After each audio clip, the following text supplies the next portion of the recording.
Secretary, would you please let the panelists come inside to start the meeting? Yes, Chair, I will. Please excuse me.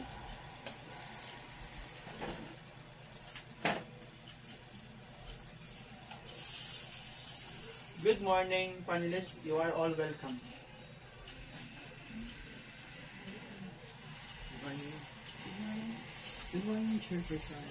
Good morning, sir. Good morning. Good morning.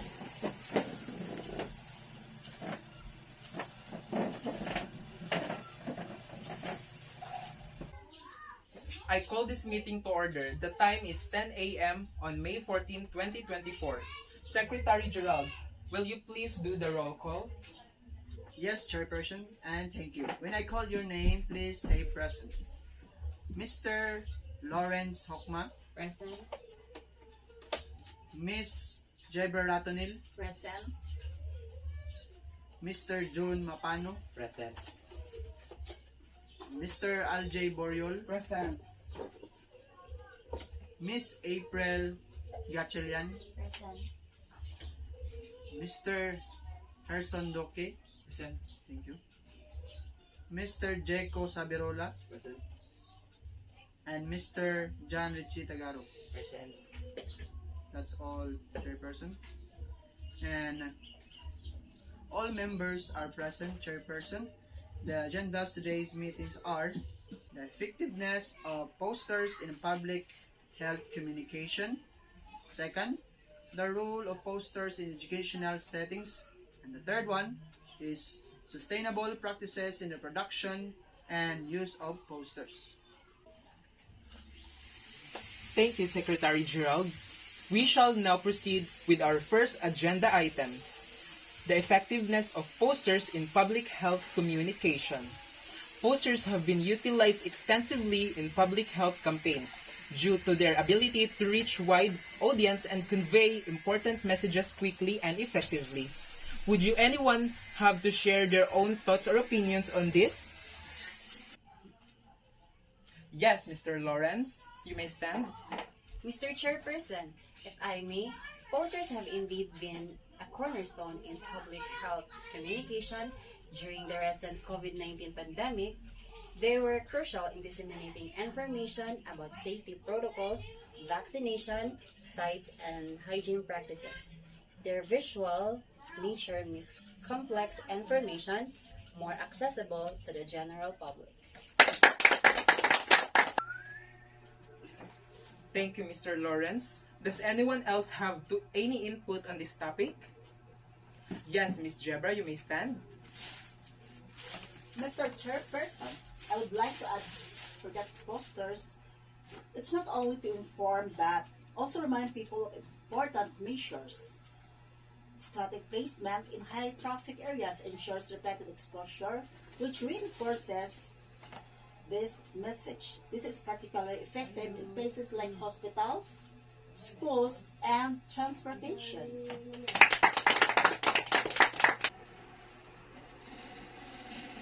Thank you, Ms. Jebra. That's an excellent message to the key vitals indeed in public health service. Anyone else? Yes, Mr. Jun Mapano, you may stand.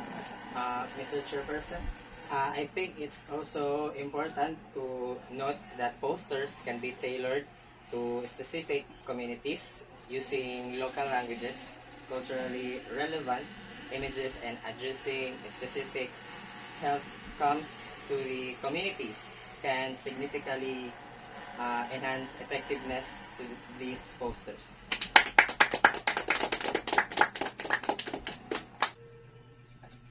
Thank you, Mr. Jun Mapano. Customization on the fit audience is indeed critical factor. Now, moving on to our second agenda item, the role of posters in educational settings. Posters can simplify complex information and make learning more engaging. Would you like to start, someone?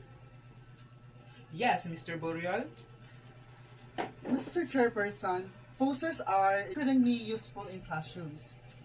They can break down complex concepts into manageable parts, are visual to aid memory, and more interactive. For example, posters on the human anatomy or historical timelines provide students with a constant visual reference that supports their studies.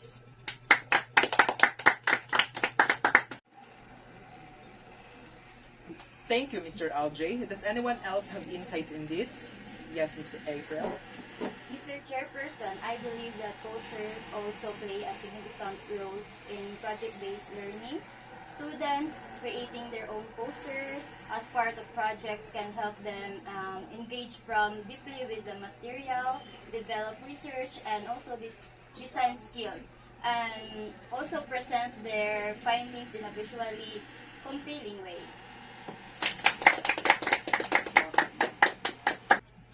Excellent, Miss April. The act of creating posters indeed enhanced learning. Anyone else? Yes, Mr. Herson, you may stand. Mr. Chairperson, posters can also be a tool for inclusivity in education.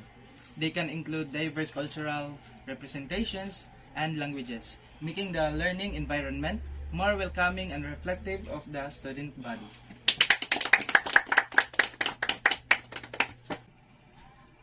Two, three. Thank you, Mr. Herson. Indeed, inclusivity is a key and benefits well-designed educational posters. Moving on to our third agenda item, sustainable practices in the production and use of posters. Thus is becoming increasingly important to our environment, conscious society. Who would like to join and begin? Yes, Mr. Jeco, you may stand. Mr. Chair, one way to make poster campaigns more sustainable is to use recycled materials and eco-friendly inks. This reduces the environmental impact of poster production. Additionally, digital posters can be an alternative, reducing the need for physical materials altogether.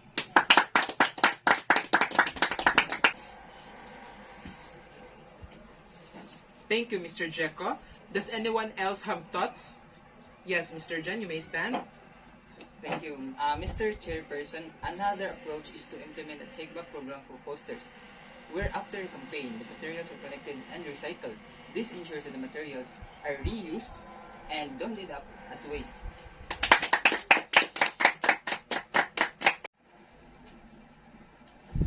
Thank you, Mr. Jan. That's a very proactive approach. Anyone else have thoughts? Yes, Miss Jebra. Mr. Chairperson, it is also important to consider the life cycle of the posters. Designing posters that are durable and can be used for multiple campaigns are events significantly to reduce waste. Thank you, Miss Jebra. Reusability is indeed an important aspect in sustainability. Now, before we move to our conclusion, does anyone have any additional comments on any agenda that we discuss? Yes, Mr. June. Mr. Chairperson, I move to summarize and make formal recommendation based on our discussion. Yes, Mr. LJ. The motion has been moved and second. All in favor? Those who agree, please raise your thumbs up, and for those who oppose, please raise your thumbs down. You can raise your vote now. You can lower your hands now. The motion carries. Let's summarize our findings and recommendation. Secretary Gerald, could you assist the summary? Of course, Mr. Chair, and thank you. Effectiveness of posters in public health communication. First, posters effectively disseminate information during health crisis. Second, strategic placement enhances message retention. The third one is customizations to local communities increases impact. 2. Role of posters in educational settings. First, posters are simplifies complex information and aid memory retention. Second, project-based learning benefits from students creating their own posters. Third one, posters can promote inclusivity reflecting diverse cultures. 3. Sustainable practices in poster production. First, use the recycled materials and eco-friendly inks is crucial. Second, Implementing take back and recycling programs helps reduce waste. The third one is designing durable and reusable posters is beneficial.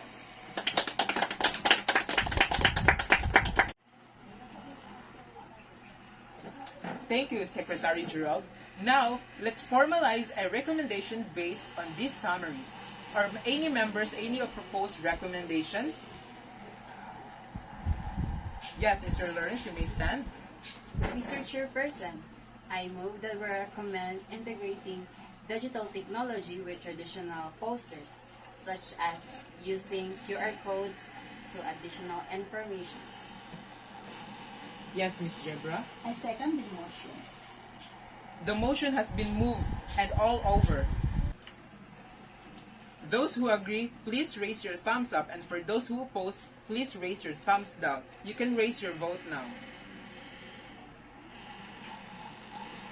You can lower your hands now. The motion carries. Next recommendation. Yes, Mr. Herson, you may stand.